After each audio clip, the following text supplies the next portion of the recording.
Once upon a time, Linda would only smile at herself like that. During the summer of my junior year, I mustered up the courage to confess to Stephen, a guy I'd had a crush on for 2 years. Stephen gave me a once-over and chuckled, "Linda, have you looked in a mirror?" That comment made me avoid him all summer long. When school started, we were assigned as desk neighbors. It was 3 to a desk, and I got placed between him and Lucy. During class, they'd often pass notes, whispering secrets, while I was stuck in the middle, passing their notes back and forth.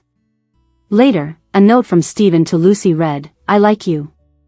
I didn't get a chance to hand it over before the teacher confiscated it. The teacher read it aloud and mocked, "Lucy is so pretty," and she didn't confess to Stephen. You, on the other hand, went for it. Guess the saying's true, ugly people stir up trouble. The entire class erupted in laughter. Stephen ignored the situation, offering no explanation. I held back my tears, feeling utterly alone. That's when David, who sat behind me, lazily raised his hand, saying, "Teacher, you've got it wrong. That note's from me, to Linda." When Mr. Lee picked up that note, I felt my heart nearly stop. He read it again loudly, "I like you," then sneered at me, saying, "Lucy is so pretty," and she didn't confess to Stephen. You, on the other hand, went for it. Must be tough being ugly and causing stuff like this. The class laughed even louder. I was really getting teased for this. Stephen just ignored it all, twisting his pen and looking at the paper Mr. Lee was teaching from, without sparing me a glance or offering an explanation. It felt like the sun disappeared. My face turned pale. Mr. Lee, noticing my state, looked at me with disdain and said, "What, you think Stephen gave you that note or something? Don't be delusional. Students should focus on their studies, and not this kind of nonsense." I lowered my head, hoping if I showed I was listening, the whole thing would get swept under the rug. But Mr. Lee, known for being tough on budding romances, wasn't going to let it go. He tapped Stephen's desk and told him to stand up. "What do you have to say about Linda writing you a note?" I looked hopefully at him, wishing for some kind of explanation. Stephen lazily stood up and said, "Linda, focus on your studies. I don't like you that way." The classmates started teasing again, "You got rejected." I stared wide-eyed at Stephen as his indifferent words cut deeper than anyone else's. Holding back tears, I couldn't say a word. I had a tendency to cry easily. I knew my tears would flow if I spoke. It would just make things worse. I desperately prayed Mr. Lee would let it go. Then, David casually raised his hand, "Teacher, you misunderstood. It's Stephen who's got it wrong. That note was from me, to Linda." David was a rebellious new transfer student, a headache for many teachers. But he was brilliant. He'd won national honors and the school considered him a star student. He was like a free spirit, breezing into my timid youth. If he hadn't bloodied a notorious bully during the first week, with his movie star looks, he could have become this year's top heartthrob. One of the boys started mocking again, "David, you like the ugly duckling?" David shot him a look and said, "If she's a toad, then what are you, a kappa?" That boy quickly shut his mouth. Mr. Lee smacked the blackboard, "Be quiet. David, what nonsense are you spouting?" David shrugged innocently, "I'm not spouting nonsense. She's smart, I like her. Is there a problem?" Mr. Lee was furious, "You two, come to my office after class." After class, we were both in the office writing self-reflections. By the time we left, Mr. Lee had already rearranged the seating. I was still with Lucy, but the boy David had mocked took Stephen's place. David got sent to the last row. He didn't sit, though, since he had to leave for the school's physics competition class. He left, carrying his backpack, chewing mint gum. I didn't get to thank him for stepping in for me. Once seated, Lucy laid her head on the table and cried. Pretty girls crying are always heartbreaking. Soon enough, she was surrounded by a bunch of friends. How nice, it's easy for her to cry, and when she does, she has plenty of people to console her. I thought Lucy liked Stephen. They were always passing notes every day. But after hearing her friends comfort her with their chatter, I finally pieced together why she was crying. She liked the new transfer student, David. David's this rich kid with a pretty impressive family background. They went to the same middle school once. But now, David stood up for me and lied that he wrote that note. He's been moved to a seat far away from her now. Lucy's friends were rallying around her, chirping, "Don't be sad, Lucy. David definitely doesn't like Linda. Yeah, he's just being nice, stepping in to help Linda out. Don't take it seriously. You're so pretty, Lucy. David would surely like you more." But Lucy was still crying, I know, but it was such a rare thing when he was sitting so close to me. Now he's sitting far away, and I just feel so sad about it. Looking at Lucy being comforted by her friends, I suddenly felt a pang of envy. Some people have blessed teenage years, while others feel like they're in chaos. I felt guilty. If it wasn't for me, they wouldn't be sitting so far apart. Lucy's really pretty, David probably likes her too. But at the same time, a tiny voice in my head piped up to defend me. It's not my fault. I shouldn't feel guilty because someone stood up for me. The next day, I arrived at school really early. The classroom was empty. I sat down to review the mistakes from my homework. Suddenly, a cool lollipop was pressed against my cheek. "For you." I looked up and met David's smiling eyes. It was a beautiful lollipop shaped like a shiny, clear strawberry. I hesitated to accept it. "Thanks for yesterday. Sorry for causing you so much trouble." I couldn't help but ask, "Do you regret helping me?" David glanced at me, maybe a bit. My heart sank right then, confirming what I feared, but he pressed the lollipop into my hand, smiling. "If I hadn't owned up to it, maybe you'd be sitting next to me now." With that, he walked off to the back of the class without saying another word. I couldn't figure out his words. Did he want to sit by me to talk about math problems since that's what I'm best at? I couldn't think of another reason. I stared at the lollipop, lost in thought. That's when I noticed Stephen leaning against the door, watching me holding the lollipop. I didn't know how long he'd been there. Snapping out of it, I tucked the lollipop in my pencil case, not eating it. Stephen walked past with a cold expression. By the third period's end, everyone was a bit hungry. I looked at the strawberry lollipop in my pencil case, wanting to eat it but couldn't bear to do it. Lucy slumped over her desk, looking a bit out of sorts. Her friends asked her what was up, and she said, "Low blood sugar, feeling dizzy." Stephen passed by her and looked at me. "Don't you have a candy? Give it to her." I froze, instinctively guarding my pencil case. "No way, someone gave it to me." Stephen frowned, lowered his voice. "Linda, just do it." Before I could react, he grabbed the strawberry lollipop from my pencil case and handed it to Lucy, glancing at me. "She's having a low blood sugar episode. Don't be selfish." Lucy unwrapped it and thanked Stephen as she began eating it. David walked past with his bag, saw Lucy with the lollipop he'd given me, and said nothing. As Lucy crunched down on the lollipop, I felt something inside me slowly crack apart. That's the 100th time I've given up something that was originally mine. The next day, I showed up early again, wanting to run into David to explain the lollipop thing. Footsteps at the door made me look up, but it was Stephen who walked in. He placed the same strawberry lollipop on my desk. "Here, take it," I said. "I don't want it." Frowning, he said, "You take it from David?" He wouldn't take no for an answer and put the candy in front of me. I turned and tossed it into the garbage. Stephen's face darkened. "What does that mean, Linda?" I retorted, "You can just give my candy away, but I can't throw yours in the trash." He gritted his teeth. "Suit yourself." That day, David showed up unusually late. I didn't get a chance to talk to him all day. This semester, our evening study sessions got extended from 9 to 10. By the time we finished, it was past 10, and many parents crowded at the door to pick us up. It's a bit unsafe for a girl to go home alone at night. But my parents are busy, so they can't pick me up.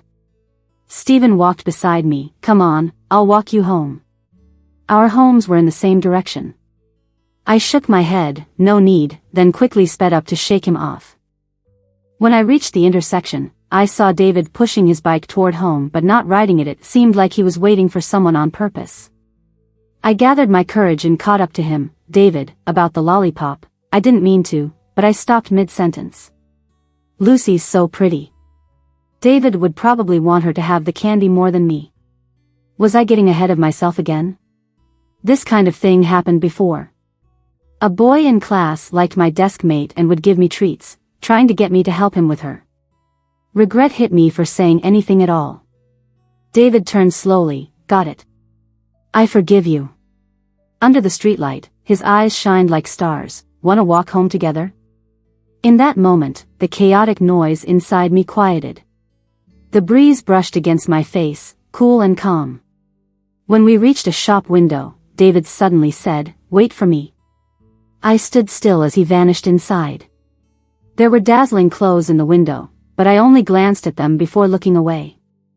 5 minutes later, David jogged back, handing me a strawberry lollipop. This time, keep it safe though. The lollipop was light, holding it felt solid and sweet. From then on, we grew closer. Every morning, he'd bring me a piece of candy. During breaks, we'd discuss school work together. In the evening, David was pushing his bike and walking home with me, enjoying the evening breeze. On his birthday, I spent a long time saving up and got him a watch. He kept admiring it on his wrist and never took it off. Near the midterms, we got out of school early on a Friday afternoon. On our way home, we quizzed each other on English vocabulary. Passing a store window, I couldn't help but notice a cute lily-pleated dress. It wasn't expensive but looked really pretty. I stared at it for a moment but moved on. David noticed and asked, "Don't you like it?" I replied, "I do, but forget it." David pressed on, "Why?" After a brief pause, I muttered, "I'm ugly." David stopped, leaned down a bit, and brushed my bangs aside. "Nonsense, you're totally adorable." Of course, I didn't take him seriously. Stop trying to comfort me. We parted ways at the intersection. Back home, I hit the books to study. Later, I got a text from David, "Come down." I went downstairs, and he handed me a bag. "A gift for you." Inside was the dress I was eyeing earlier. I asked, "Why?" He replied, "Isn't today your birthday?" I knew about David's birthday because he was popular. His birthday would casually pop up from teachers, classmates, or even parents. But for someone like me, having 2 or 3 people remember is already precious. David smiled. "I saw your ID when you were filling out a form and remembered your birthday. You'll look amazing in it." When he said that, my heart totally skipped a beat. So that weekend, I randomly walked into a salon and chopped off my heavy bangs. I still had pimples, but somehow felt a bit prettier dressing up like that. When I was a kid, I was really cute. Everyone said I looked like a little jade dumpling with doe-like eyes, and small, delicate features. Then my heart got checked and needed surgery the summer before high school. After 2 years on meds, probably because of their side effects, I started getting acne and put on weight. That's when I slowly lost my interest in dressing up and abandoned my girly side. By Monday, I'd ditched my low prescription glasses, carefully combed my hair, and pinned back my bangs. For some reason, I was really looking forward to seeing David. When I got to school, he wasn't there yet. I laid out my books to study. Then I heard a voice outside the classroom, "Lucy, your dress is so pretty today." "Really?" "Stephen got me this," Lucy responded, walking in. She was wearing the exact same dress. With her airy bangs, fluffy hair, and glowing pale skin, she looked like a little princess in that dress. Side by side, it was hard not to notice how much better it suited her. As she entered, she eyed me weirdly. At first, no one else reacted, but when she sat beside me, my male desk mate burst out, "Linda, that dress on Lucy is from Stephen. How could you copy her?" The others quickly joined in, their faces showing both curiosity and mockery. "Yeah, just because you're wearing the same dress Stephen got Lucy doesn't make you her. And wardrobe malfunctions aren't scary, being the ugly one is. Geez, wearing the same dress as Lucy? Know your place. Didn't I tell you she had a thing for Stephen?" Finally caught red-handed. You guys don't know this, but Linda used to clamor for Steven. She'd buy his breakfast, bring him water during basketball, and follow him home, practically glued to him. Really? Linda? She ought to look in a mirror. I'd be too embarrassed to hang around Steven looking like that. I don't know why, but having a crush on a handsome boy when you're not attractive seems like a crime. It invites a ton of hostility. They didn't even consider that I arrived before Lucy and didn't know what she was wearing. Had I known, I definitely wouldn't have worn it either. For us who aren't attractive, pride doesn't count as pride. It's just a joke at their convenience. Liven up their day. While I blushed, ready to argue back, Lucy spoke up. All right, don't say that. It's not unusual to wear the same thing. Trying to seem generous, she added, Linda, don't worry about it. I don't mind at all. After that, I couldn't say a word. Something about it felt off, but I couldn't pinpoint it. All I knew was, that day I felt uneasy, as though everyone's stares were piercing through me. I was nearly stripped bare in their prying eyes. I seriously contemplated finding an excuse to leave and change out of the dress. David was absent the entire morning. Lunchtime came, and I skipped the cafeteria. To maximize study time, I usually stayed at school during breaks. Steven also stayed behind, munching on bread. Mid-worksheet, he placed a yogurt on my desk. Have some. You need to mind your health while studying hard. I couldn't get it. After saying something so mean before, why was he suddenly concerned about trivial stuff like this? I pushed the yogurt back. I don't need it. Steven furrowed his brows. Did you wear that dress today just for David? I looked at him and asked, what's it to you? After a long stare, Steven suddenly said, Linda, I'm begging you, stop liking him. No matter how you dress up, he won't notice. He's off at a national physics competition, trying to win first place for a college admission guarantee. Linda, you two are worlds apart. He left the yogurt and walked away. After he left, I looked at the yogurt, thought about what he said, and went through 2 more practice tests. That afternoon during cleaning duty, Lucy accidentally spilled mop water on me while I was sweeping at the classroom door. My clothes got soaked and dirty, no longer clean and white. She kept apologizing. I'm sorry, I didn't mean. Toy didn't get mad, but Steven stepped in front of Lucy protectively, pulled me into the classroom, and started drying my wet skirt with his jacket. While doing so, he said, don't blame Lucy, she didn't mean it. Besides, this skirt doesn't suit you anyway. After school, I'll buy you a new one. Just then, David kicked over a chair at the back of the classroom and shouted, who says it doesn't suit her? Who do you think you're looking down on? Lucy stopped the angry David. Don't be mad, Steven didn't mean it like that. It's just that the skirt Linda's wearing happened to be the same as the one Steven bought for me. David sneered and looked at Steven. Really, did you buy the same skirt too? Copycat? At that, Steven and Lucy's faces changed. Lucy turned to me. Did you buy the skirt that Linda's wearing? David ignored her, came over, and took my wrist. Come on, your clothes are soaked, let's go home and change. That night, it was my first time sitting on the back seat of his bicycle as the wind blew across my face. Tears suddenly streamed down, sticky and unsightly on my cheeks. I felt a mess. At that moment, I even wondered why Lucy seemed to look prettier even when crying. I felt horrible. I knew I was miserable. I bit my lip, trying not to make a sound. I was just glad David didn't turn around that day, preserving the last bit of my dignity. The bike went fast, and David said, hold tight, don't fall off. With all the courage I had, I only dared to grasp his jacket. Once home, I changed out of the lily-pleated skirt and went back to plain clothes. Thick black-rimmed glasses, a drab dark jacket. Dull and gray, that was what 17 felt like. The night before New Year's, my mom invited Steven and his mom over for hot pot. Our families were similar, both dads on business trips away, and our moms often bumped into each other while shopping, becoming friends over time. When Steven came in, he handed me a fluffy white scarf, a gift. I didn't take it. Suddenly, a message popped up on my phone. It was from David. Hey, come see me, I'm all alone at home. After that incident, I hadn't been in touch with David as much. I often used studying as an excuse not to talk. Stephen was right about one thing, we weren't from the same world. Like a turtle hiding in its shell, I blurted an excuse, I'm out of town, can't make it. His next message was, I've got a fever. I paused for a moment, then grabbed my jacket from the rack. My mom asked, where are you going this late? I put on my shoes at the door, to a friend's house. Stephen stopped me, you're going to see David, aren't you? I didn't deny it. He suddenly grabbed my hand, with a pleading look, please, don't go.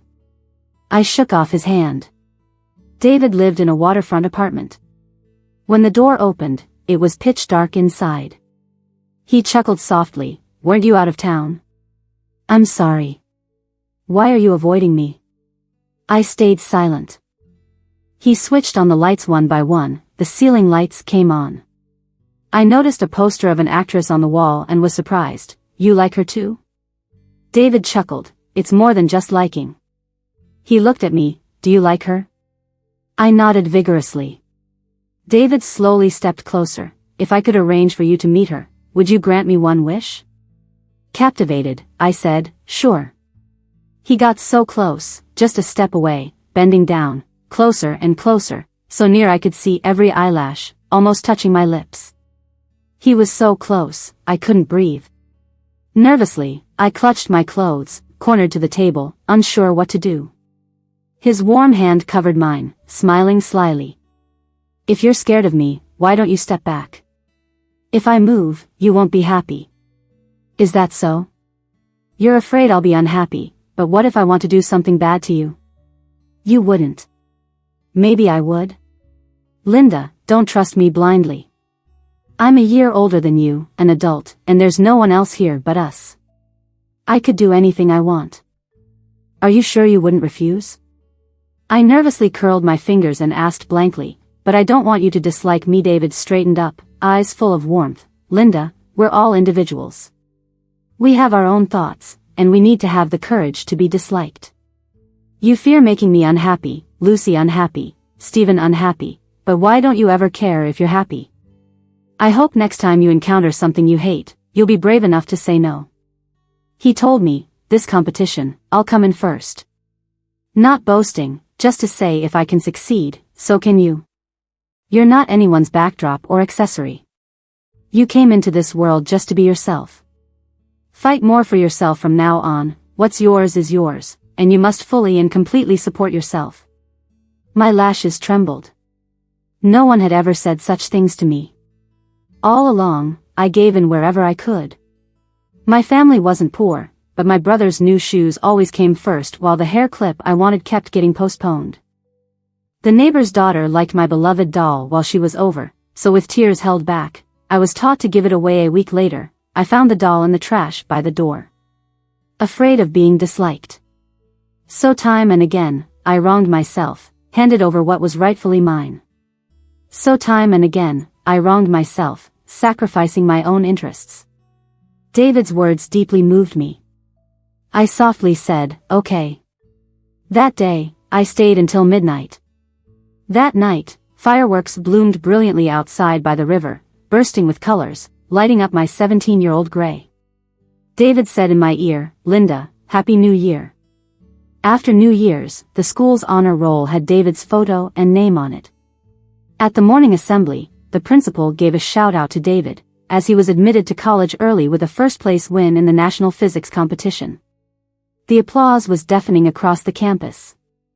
I was more excited than anyone else, my hands were red from clapping. At 17, I had a clarity of purpose I'd never felt before. I wanted to go to that school too, but not to follow David. I just wanted to hear the same intense applause that was mine to claim. I started studying harder than ever. After winter break, I'd been off my medication for a while. When school resumed, the class monitor who collected my winter homework eyed me with surprise. Linda, how did you get so pretty over winter break? I touched my face. After stopping the meds, I stopped gaining weight and even lost quite a bit. My face was clear and brighter, my skin much lighter. Walking down the hall, I sometimes heard people complimenting my looks.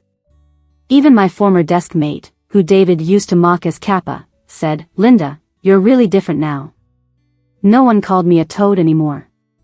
I even had people confessing their interests, waiting by the window just to catch a glimpse of me after class. But I didn't care about any of that. At the same time, my grades were consistently top-notch, exceeding the teachers' expectations repeatedly. They saw me as a strong contender for the college entrance sprint before the 100-day pledge assembly. My teacher picked me to speak. I worked hard on my speech and could recite it fluently. But at the last minute, my homeroom teacher changed his mind. He said, "Lucy seems to have a better image and speaking experience. Plus, a lot of education board leaders will be present, so let's have her do it. Linda, you've written a good draft, so hand it to Lucy. Linda, help her memorize it these days so you can support her before the assembly." Lucy stood up with a bright smile, reaching out her hand. "Linda, hand me the speech." Her hand was outstretched, everyone watching me. For a moment, I almost gave in as usual, ready to hand over the speech I'd worked so hard on.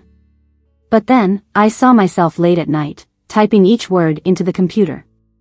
I remembered discussing every detail of my draft with teachers in their offices during breaks. I saw myself on the podium, delivering the speech fluently, knowing each word by heart. Those images filled my mind. I couldn't let myself down. As my draft was being taken, I suddenly pulled it back and stood up. "Teacher, I have memorized the speech. Nobody knows it better than I do. I have plenty of speaking experience from before high school. I'm confident I can handle it as well as Lucy." The homeroom teacher was caught off guard. After a few seconds, applause started at the back of the classroom. David started clapping, pleased, from the last row. Slowly, the whole class joined in.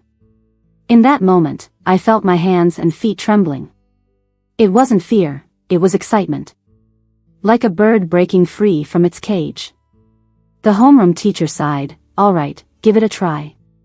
Ignoring Lucy's unhappy expression, I sat back down. Each of us has our own personhood. We must have the courage to be disliked. After the 100-day pledge, my grades continued to rise steadily. But Lucy's scores started to falter. One night, 30 days before the exams, she broke down because of a test with too many mistakes, tearing up her paper and crying on her desk. But with the finals approaching, everyone was focused on studying, and no one had the bandwidth to comfort her. When interests clash, most people choose their own benefit. On the college entrance exam day, David, already admitted, showed up to see me off. As I walked to the exam room, he was like a proud dad sending off his daughter. "You've worked hard, leave the rest to fate." Sitting in the exam room, my heart pounded. But when I saw the first question, I calmed down, and my mind cleared. It was hot those exam days, but David waited outside, waving coolly every time I came out. When the exams ended, I took a deep breath. On the day the scores were released, I was calm. I entered my info online and saw my score, 710. The first person I thought of was David, and I dashed to his house like a madwoman. "David, I got in. I got in. I scored 710. David was stunned, and then embraced me like a dream. "Linda, you got in." Just as we were celebrating, I noticed a familiar face. Wasn't that the famous actress Susan? How did she step out of the poster? David cleared his throat and introduced, "Meet my mom." Stammering, I pulled out my notebook. "See, could you sign this for me?" Susan pinched my cheek. "You're such a cute girl." That day, Aunt Susan took me to get a little makeover. Facing the mirror, I couldn't believe it was me. When I came out, David's ears turned red. That night, he walked me home. "You once said if I could introduce you to your idol, you'd grant me one wish. I'll say this up front, you can refuse it, no pressure." After saying that, he nervously squeezed my hand, his voice gruff. "Would you be my girlfriend?" I didn't answer.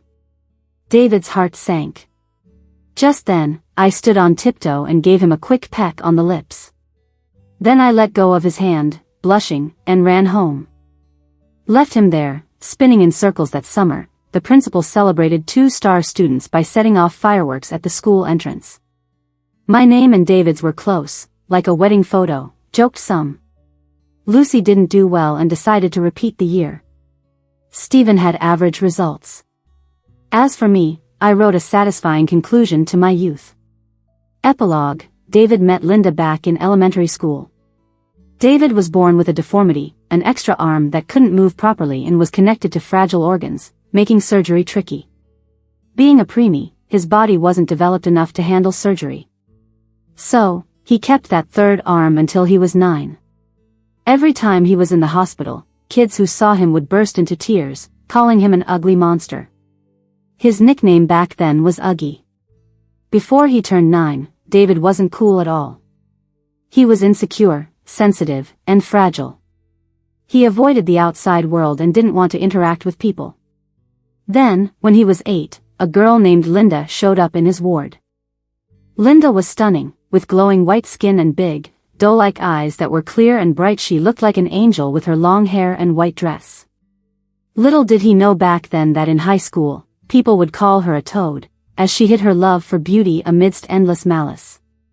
Among all the kids in the ward, Linda was the only one willing to play with him. David didn't understand it. "Aren't you scared of me?" Linda blinked her eyes. "Why would I be scared? I actually envy you. You have an extra hand to write faster." But besides playing with him, Linda played with the other kids too. She gave everyone her angelic smile. David didn't want her to play with anyone else. He was insanely jealous of the boys who could run around with her. So, he worked for 9 years to be his best self to stay by Linda's side. He went through surgery, recovery, took the bitterest medicine, endured pain, and became the top student. After all that effort, he suddenly realized he was worthy to stand by her side. And so, finally, in one class, he sat behind that person and confidently raised his hand. He admitted his 10-year-long crush. Outtake 2. Stephen saw Linda stop by the store window, looking at a lily ruffle dress. Linda didn't go into the store, she just glanced and walked away with David. Stephen went in and bought the dress. That day, he ended up outside Linda's building, trying to figure out how to give her the gift. Then David showed up as well. For some reason, Stephen instinctively hid. David texted Linda with a smile and waited patiently under a tree. Linda came running down, and David handed her the gift. "Happy birthday." Stephen always knew Linda had a beautiful smile. Her eyes curved like little moons. Once upon a time, that smile was just for him. Now, it was for somebody else. Stephen felt a weird sense of irritation. He went over to Lucy's place and gave her the gift. On Monday, Stephen didn't expect Linda to actually wear the dress David gave her. When they ended up in the same outfit, he secretly felt a bit pleased. When Linda's dress got wet, he told her it didn't suit her and she shouldn't wear it again. That wasn't the truth. For some odd reason, he just didn't want her wearing something from David. Even if it meant hurting her with an excuse. When Linda confessed to him that day and didn't show up all summer, he regretted it. When school started, they ended up sitting together, which made Stephen happy. He would pass notes to Lucy often, hoping to catch Linda's eye. But young Stephen was too proud and lacked the courage to admit the truth. Linda might never know that the note saying "I like you" was meant for her.